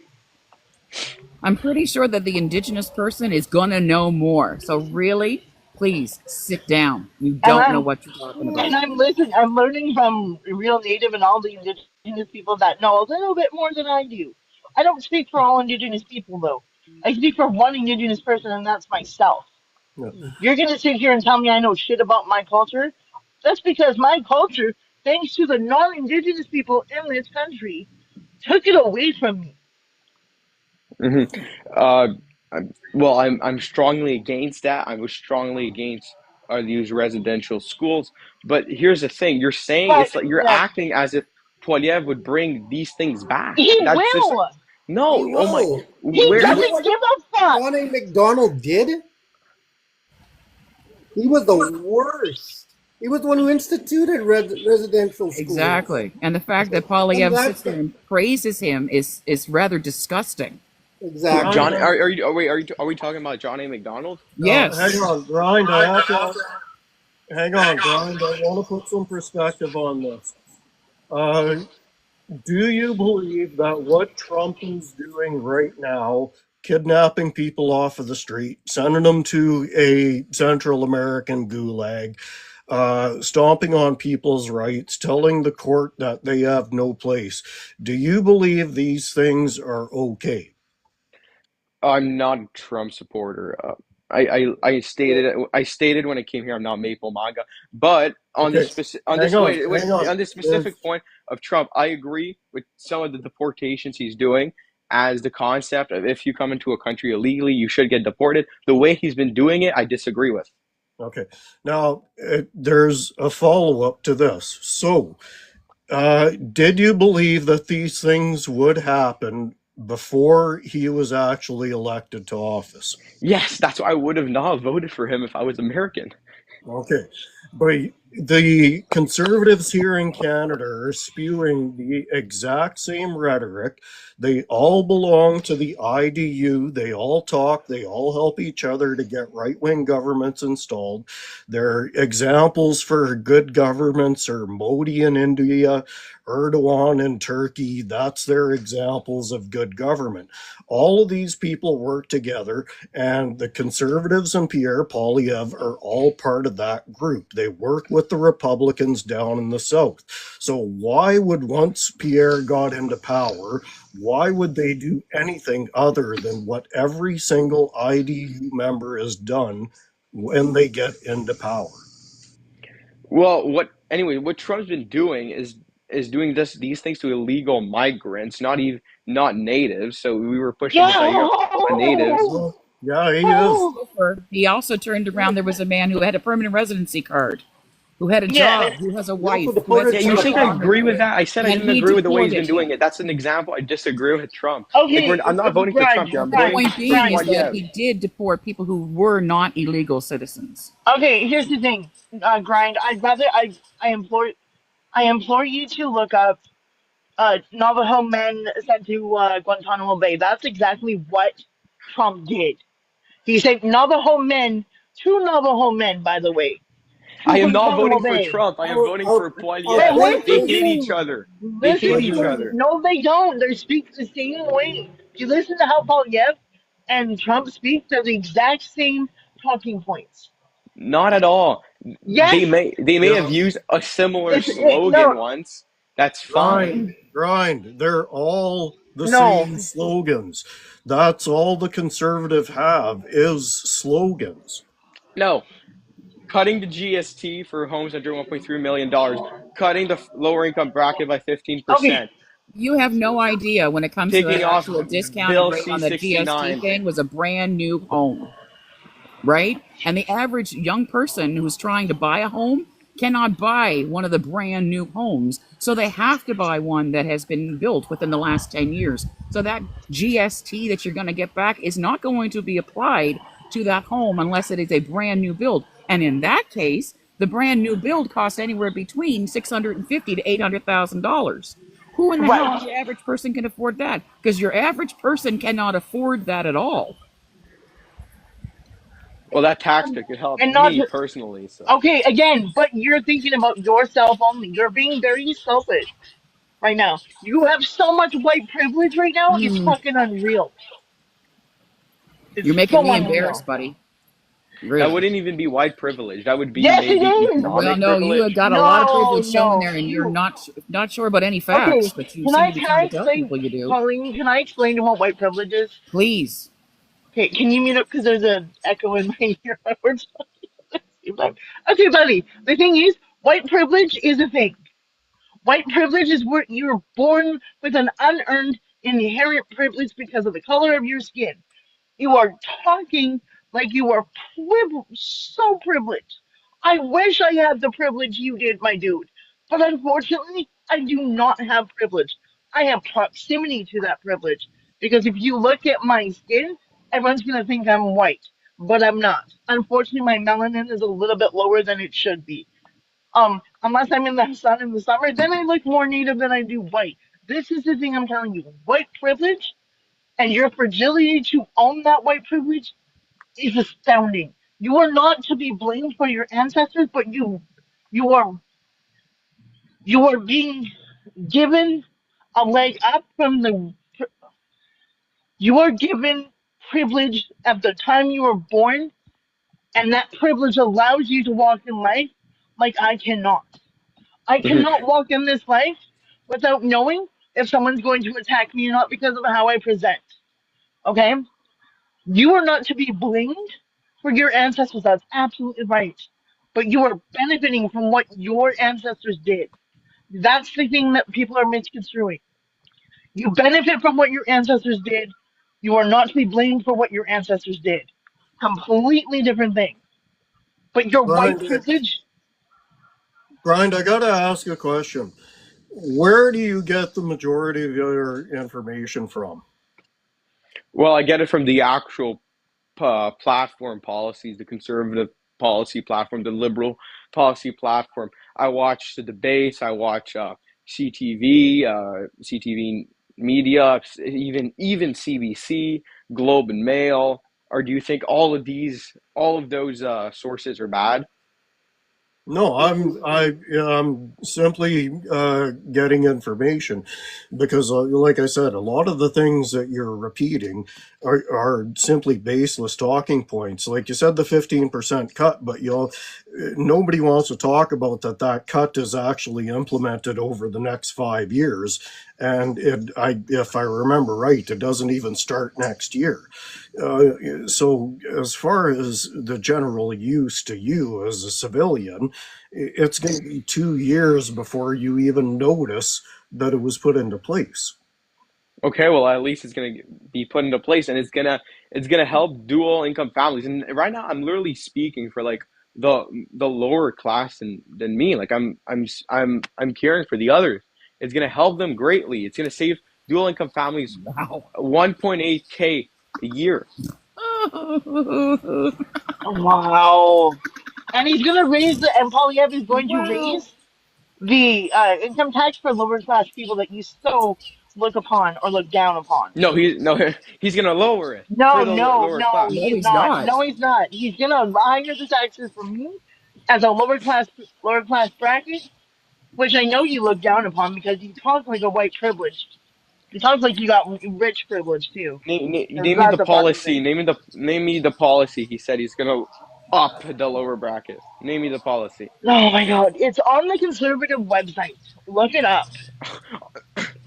On the conservative Oh, website, it oh, said oh, he's gonna Jesus. lower it by 15% Okay, And it for the No, won't. lower Brian, bracket. He It doesn't even won't. lower Brian, the upper Okay, so bracket. the lowest okay, just bracket, let me tell you something. The lowest bracket of people don't pay fucking taxes. So lowering it by 15% isn't going to make jack shit difference to them, Okay, buddy. well the 15K to 55K bracket. You wanted Even the specifics? There you go. 15K doesn't. They pay No, they next to do. nothing in taxes, No, buddy. but he's lowering his high. they He's they pay 15% in federal. Search it up. Oh my God. okay, Federal, and grind. Even they pay more in Stevens isn't going to provincial. make a difference. Hang on, guys. Grind. Here's the fundamental problem that I think the entire panel is having with you. Everything that we have says to this point that this is what the conservatives are going to do. We have 30 years of track history. We know that they fundamentally lie. They fundamentally lie. They are aligned with the IDU. They are aligned with the Republicans and Trump, with Modi in India, with Erdogan in Turkey. That is what you can expect with the Conservative Party. So we have a little bit of trouble believing that you simply are looking at the Conservative website and going, oh no, they wouldn't do this, when everything in our history with the Conservatives says, yes, they will. They won't. Harper, if you Oh want my examples, if you God. want historic Wow. examples, Okay, okay. Harper lowered the GST from 7% to 5%. Wait, can I And say something to Trudeau has lowered your And he also income tax jacked the twice. retirement age from 65 to 67. Yeah. Okay, And Trudeau lowered it. this is coming really off as typical reverse racism. Douglas, I'm not white. I said I was white presenting. My features show that I'm indigenous. My skin is a little lighter than it normally is. I'm not white, my dude. Stop fucking telling me I'm white. That's really dehumanizing. Thank you. By the way, Brian, just to kind of quiz you on how much you know about indigenous issues, do I pay taxes? I mean, many indigenous people pay taxes. Yes. There you go. Is that? Do you disagree with me? Nope, nope. Nope. Okay. The second Someone's the got a second lot I of buy a background house on noise here. 97th Street in Edmonton, I start paying taxes on the house. As Okay, soon as I work, somebody's got a lot of background noise. yeah, as soon as I work for a company that's non-indigenous, I pay taxes. Yeah. Mhm. Grind, I think there's a, you said you're in Oh, Alberta, it's right? free now. Grind, I think you said you're in Alberta, right? Montreal. Okay. What I would suggest is Now, first things first, if you want to find out what actual the history of our indigenous peoples are, what I would do is sit down and start having one-on-ones with actual indigenous people.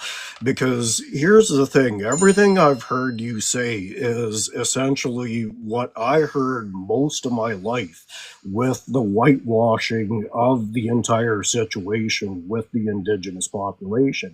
It's only about the last 10 to 15 years that I've really started understanding the truth of it. And this is coming from somebody who lives not too far away from the Red Brick School. If you have YouTube, you can go watch that. It's a difficult watch, but worth it. That school, that residential school, is not too far from where I live. And in spite of that, I was still absolutely unclear as to the full implications and impact of what that building actually stood for. So my suggestion would be is talk to indigenous people and question them about their past, because if you want to know what actually happened, talk to the boots on the ground. Don't go to the textbooks, go to the people on the ground. Yeah, I Um, know. I know can I, many can I, indigenous people. can I, can I give you guys a story? Smarshy's heard this before. I think Mr. Radical's heard this one before. Of But course I've it's heard this. my father, my late father, was 13 years old at a residential school here in Alberta. And one day the RCMP showed up with a priest, and they gave them a piece of canvas, and they told the priest told my dad and three other boys to follow the RCMP. They walked out into the bush, and there, laying in the snow, was a girl about the same age, maybe 14 years old. My dad recognized her, said she was about 14. She was frozen. Um, they were instructed to pick this girl up, put her on the canvas, and carry her back to the school. When they got back to the school, no, Carney's dad did not run a residential school. When they got back to the school, they were instructed to put the girl on the ground and go inside. My dad never knew what happened to that girl afterwards. He doesn't know if her family was informed. As far as he knows, they never were, because they showed up twice looking for her. That's terrible.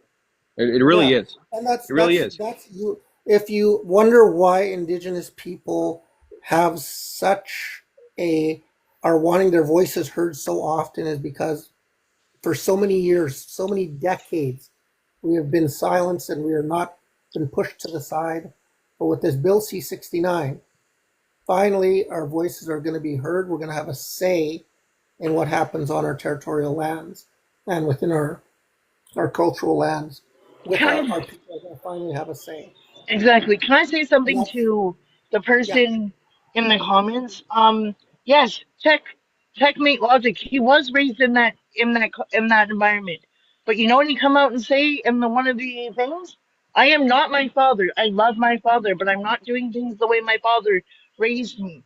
You can be raised in a culture, in an environment where it's racist, and you can be anti-racist. There's a thing. It's called being anti-racist. He wants to put us at the head of the table where we belong, like he's been saying all along on his platform. He wants to help us thrive. The indigenous people, he wants to put us up higher. I don't Mm. know why you don't see that. And I've if you're an listened. indigenous person voting for Polyev, good luck. I Yeah. wish you the best. I've listened to a lot of Poilievre's speeches. I've only heard him mention Indigenous people once. Every speech you hear from Carney, he mentions us. He mentions that he has consultation has to be done, and that's how it should be. But Polyev wants to systematically do away with the treaties, whereas Carney wants to uphold them. That's what I'm. That's what I'm voting for.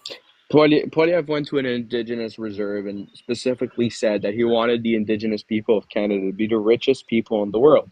That What was And are the Polyev. reserves? That was Polyev, but he also showed up saying promises of things, and he didn't even tell the leaders he was coming. So what does that say? He wants to just take over and tell people. But the point being Yeah. is that we need to actually ask our Indigenous peoples, what do you want? What can I help you with?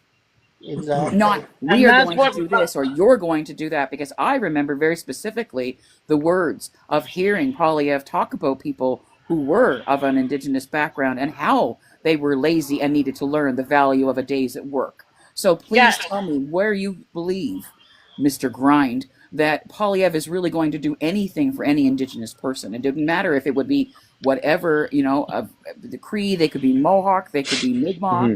they could be anyone, the Blackfoot, they could be the Indigenous peoples. Do you think that he's really going to do anything to help anybody? No. No. Absolutely, because You do. What he's do gonna you think improve he's the going to do? economy, lower taxes, lower How? prices. That's gonna help everyone, including No, it's Okay, indigenous so not, let's people. my talk about the dude. people in the north, because the people in the north don't even have a damn grocery store that they can actually go in and buy anything, What has the Grind, because liberals done for everything them? else is very expensive. And do you grind. know why they get away with that? Because the people are in the north. Yeah, the liberals been there for 10 years. Have they No, don't improved do that? that, because that was Harper So, beforehand, buddy. You need to really grind. get your facts straight. I gotta ask you the question again. Why are you so blatantly ignoring the fact that for 30 years, we have 30 years of data on this? Every time we put the cons in, they add more to our debt, they stagnate the economy, they cut social services, and they dismantle other necessities through the government while also increasing uh, any of the metrics that have to do with the government, except to the benefit of the government. We have 30 years of data saying that every time we put the cons in, they crash the economy and lay people off and stagnate the economy by year 3 and 4. They have 30 years of this data. Why is this time going to be different? No, because that's just untrue. In the Harper years, the deficit and the deficit was much lower, and How old were you again in the after Harper years? doesn't matter. And No, the it does, econ because I have a question. So I He asked the was. He's question. 18. How He's old were probably the you? same I was age. already I already answered. It's He Well, ran again, eight of I guess nine let me refresh my deficits. memory. I asked the question. So he doesn't even know about idle no What are you, more. 2? You were 3? well, that's 10 years ago. It's Grind. 18 minus 10. You can figure Right. that He out. ran 8 of 9 So you deficits were 8 after years of we age, and you inherited a think that you can surplus. actually speak about that? Huh. Absolutely. Yeah. Can you speak about Johnny McDonald? Were you there? Were you there? Are you We really No. going to did. compare those two? Okay, grind. It's We it's were an all example. You here can for the speak on Harper things you weren't years. there for. Grind. We were all here for the Wow. Harper years. Earlier, Wow. you talked about the economy in the 1945, 1960. Were you there? Were you there? Mr. Exactly. Radical, I got to drop down. The This Yeah, is I gotta hypocrisy drop down as so is well. blatant. great. I'm Blatant gonna, hypocrisy. we'll have a last go around here with the panel, but I'm just looking at the time, and we're gonna shut it down for 8 o'clock for this week. But I wanted to thank everybody who tuned into the show. I wanted to thank everybody who's been on my panel, Brian, you as well. Uh, it's been an interesting perspective. That's all I'm going to say. Real native, you're heading out the door, so I'll have you. What's your last word here? I'm going to say that the Liberal government for the last 10 years has shown that they're willing to rock the boat in order for better for all of Canada. They don't always get it right, but they try. I don't see that coming from the Conservatives whatsoever. Nope. All I've seen is a 20-year politician who hasn't accomplished a thing. Um, I would like to see the Liberals get in for my people's sake, for your people's sake, for Canada's sake. I'm done. I'm gonna Thank jump down you. too. I just want to say, everybody, go out and vote on Monday. Stay hydrated, take your medication, and grind, please. For the love of God, stop drinking the Kool-Aid. Love you all. Take care, Thanks. Margie. Beautiful.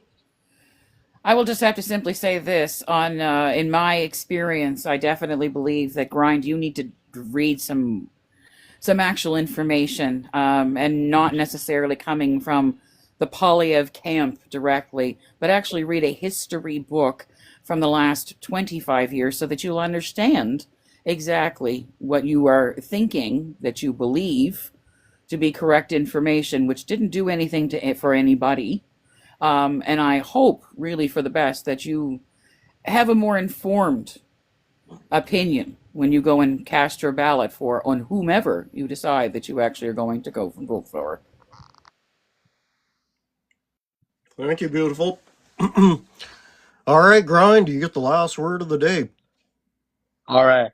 So what I want to say is make sure before you vote, you actually look into the policies of all political parties, liberal, conservative, and other, so you can actually be educated on what they'll actually do and not just propaganda from whomever for either party.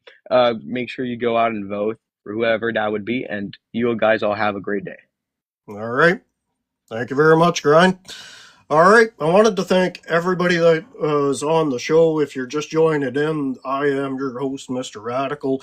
The show is Radicalized. We are here at 6 o'clock Mountain, 8 o'clock Eastern every Saturday. Beaver Network is here 7 days a week, multiple times a day. You can catch us on Discord. You can catch us on YouTube. But I want to throw this out there for just for my own personal edification here, I think. The fact that I and the Beaver Network and Mrs. Radical have had so many people from our Indigenous population here in Canada and even in the States join into the Beaver Network, come and talk to us, be part of the discussions, to give us their knowledge and their lived in experience. It pleases me to no extent, and every time I run or host a show, that we constantly have an input from our Indigenous peoples here in North America.